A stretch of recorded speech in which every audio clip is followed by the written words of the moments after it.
What happens when an avoidant loses the one person who saw through their walls? Some people don't realize what they have until it's gone. For avoidants, this realization hits differently. When an avoidant loses someone who truly loved them, someone who understood their language of quiet affection and subtle care, the reaction isn't what most people expect. There's no dramatic breakdown or immediate pursuit. Instead, there's a slow-burning internal collapse that happens entirely beneath the surface. If you've experienced this kind of loss yourself, or watched it happen to someone close to you, let me know in the comments. How did they react? Avoidants are experts at emotional self-protection, but losing genuine love creates a unique kind of devastation. The very walls they built to protect themselves become the prison that traps them with their regret. They can't easily express what they've lost because they never learned how to express what they had.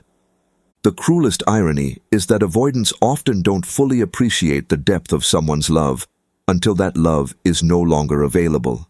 They spent so much energy managing their own emotional responses that they missed the magnitude of what was being offered to them freely and consistently. This pattern creates a devastating cycle that many avoidants only recognize in hindsight. While they were busy protecting themselves from potential hurt, they were simultaneously blocking themselves from fully receiving the very thing they needed most: genuine acceptance and consistent love. Avoidants don't choose emotional distance out of indifference. They choose it out of fear. Fear that if they let someone get too close, they'll eventually be disappointed or abandoned anyway.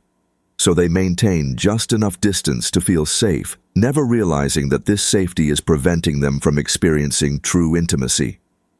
When loss finally comes, not because they weren't lovable, but because their emotional walls made it impossible for the other person to continue giving without receiving, avoidants face a reality they spent years trying to avoid. The very thing they feared most has happened, but for completely different reasons than they expected. The first reaction is a period of denial disguised as relief. Initially, an avoidant might feel a sense of freedom when someone who loved them deeply finally gives up and walks away. The constant pressure to be emotionally available is gone. The expectation to reciprocate feelings in traditional ways has disappeared. The fear of eventually disappointing someone important has been resolved. This relief feels real in the beginning. They convince themselves that the relationship was too demanding, too complicated, too emotionally intensive for their personality. They tell themselves they're better off alone, that this outcome proves they were right to maintain emotional distance all along. But this relief is built on familiar ground, emotional avoidance. It's easier to feel relieved than to feel devastated. Relief doesn't require them to confront the reality of what they've lost or examine their own role in the loss. It's the emotional equivalent of putting a bandage over a deep wound without cleaning it first. The denial phase can last for weeks or even months. They might seem completely unaffected to outside observers. They return to their independent routines. They appear to move on quickly. They might even express to others that they feel better without the complications of that relationship. During this time, they're unconsciously waiting for the other person to come back, not because they're actively hoping for reconciliation, but because they've never experienced permanent loss of someone who truly understood them. Deep down, they expect that love to return because it always seemed unconditional before. Then comes the slow realization of what they actually lost. The denial starts cracking when routine moments trigger memories of the person's specific way of loving them. They remember how that person noticed their small mood changes without being asked to explain them. They recall how their presence was welcomed into daily activities without formal invitations or emotional negotiations. Small things become profound reminders. Making coffee alone feels different when they remember someone who used to share those quiet mornings. Grocery shopping becomes a solitary activity again when they remember someone who naturally became part of that routine. Their carefully maintained independence starts feeling more like isolation. They begin to understand that what they lost wasn't just romantic love or companionship.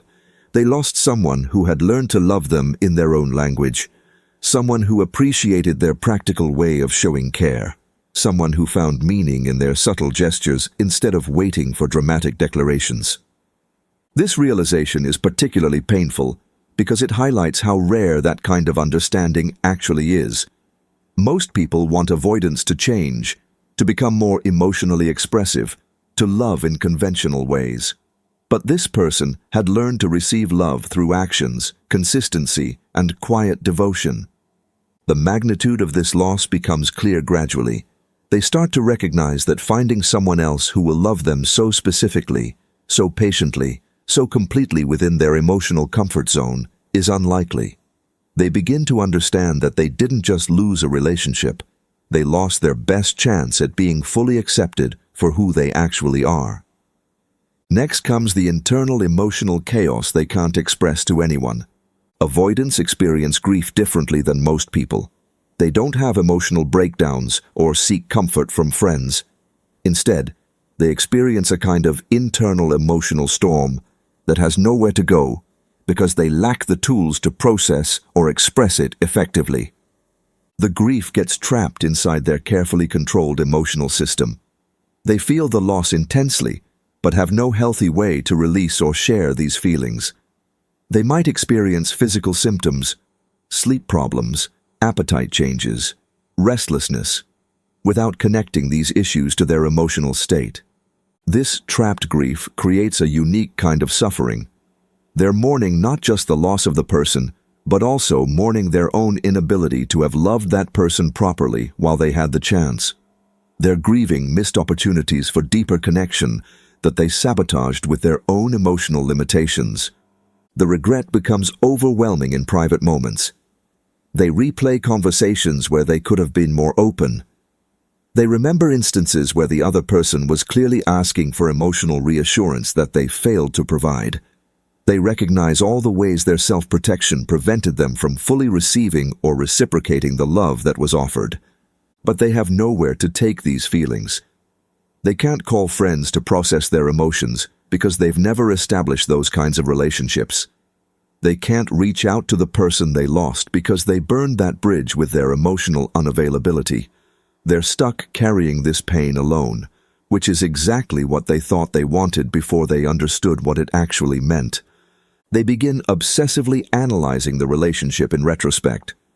Once the denial fades and the trapped grief settles in, avoidants enter a phase of mental replay that can become consuming.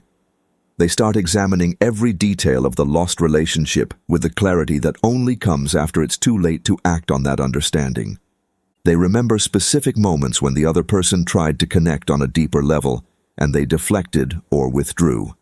They can now see how their emotional distance was interpreted as lack of interest rather than self-protection.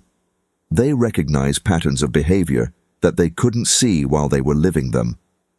This analysis becomes almost obsessive because they're trying to solve a puzzle that can't be solved anymore.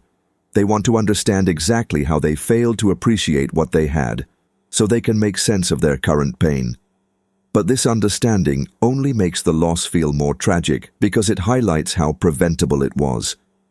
They start to see how the other person's love language had adapted to accommodate their emotional limitations, how that person had learned to find satisfaction in small gestures instead of demanding grand romantic expressions, how they had accepted practical care as emotional expression and consistency as commitment. The cruelest part of this retrospective analysis is recognizing that the other person had truly seen and accepted their authentic self. This wasn't someone trying to change them or fix them. This was someone who had figured out how to love an avoidant successfully, which makes the loss feel even more devastating and irreplaceable. They experience a delayed appreciation for unconditional love. Perhaps the most painful aspect of losing someone who truly loved them is that avoidants finally understand what unconditional love actually means, but only after they no longer have access to it. They begin to recognize that what they lost was extraordinarily rare and valuable. They realize that this person loved them through their emotional unavailability, their inability to express feelings verbally, their tendency to withdraw when things got too intimate. This person had loved them not despite these traits, but somehow found ways to love them, including these traits. This delayed recognition of unconditional love creates a profound sense of loss that goes beyond missing the person. They're mourning the security they never allowed themselves to fully feel while it was available. They're grieving the acceptance they were too afraid to trust when it was being offered freely.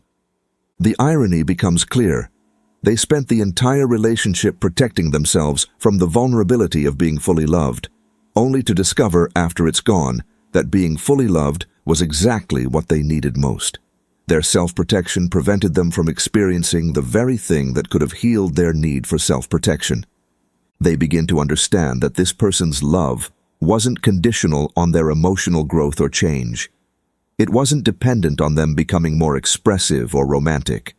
It was offered consistently, regardless of their limitations, which is precisely what makes losing it so devastating.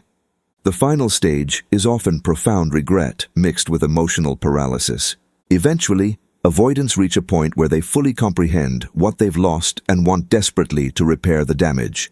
But by this time, their emotional limitations become the very thing that prevents them from taking action to fix the situation. They want to reach out, to explain, to try to rebuild what they destroyed. But they still can't access the emotional vocabulary needed to communicate effectively about feelings and relationships. They still struggle with the vulnerability required to acknowledge their mistakes and express genuine remorse. The same traits that caused them to lose this love now prevent them from fighting to get it back. They remain trapped by their own emotional limitations, even when they desperately want to transcend them. They know what they need to say, but can't figure out how to say it authentically. The cruel irony becomes apparent. The very emotional skills they need to repair the relationship are the same skills their avoidant nature prevented them from developing in the first place. They're caught in a psychological catch-22 where the solution to their problem requires abilities they don't possess. Even when they attempt to reach out, their communications often feel stilted or inadequate. They might send texts that seem casual when they mean to express deep regret. They might make practical offers of help when they mean to communicate emotional longing.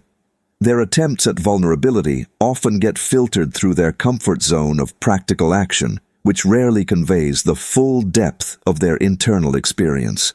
This creates a painful cycle where their awareness of what they've lost grows deeper, while their ability to address it remains limited. They might make tentative attempts to reconnect, but these efforts often feel inadequate or insincere because they still can't express the full depth of their regret and understanding. Many avoidants remain stuck in this stage indefinitely. They carry the loss and the regret without ever developing the emotional skills needed to properly process these feelings or take meaningful action to address them. They become living examples of the tragedy of emotional unavailability, not because they don't feel deeply, but because they can't access or express what they feel. The lasting impact of losing genuine love. When an avoidant loses someone who truly loved them, the experience often becomes a defining moment that changes their internal landscape permanently. They carry the memory of what it felt like to be fully accepted. And this becomes both a source of comfort and a standard that future relationships struggle to meet. Some avoidants use this loss as motivation to develop better emotional skills. They recognize that their limitations cost them something irreplaceable and commit to personal growth. But this process is slow and difficult because emotional development requires the very vulnerability they've spent their lives avoiding. Others become more guarded than before, convinced that allowing someone to love them deeply only leads to devastating loss when their emotional limitations inevitably sabotage the relationship. They decide that the pain of loss isn't worth the risk of connection.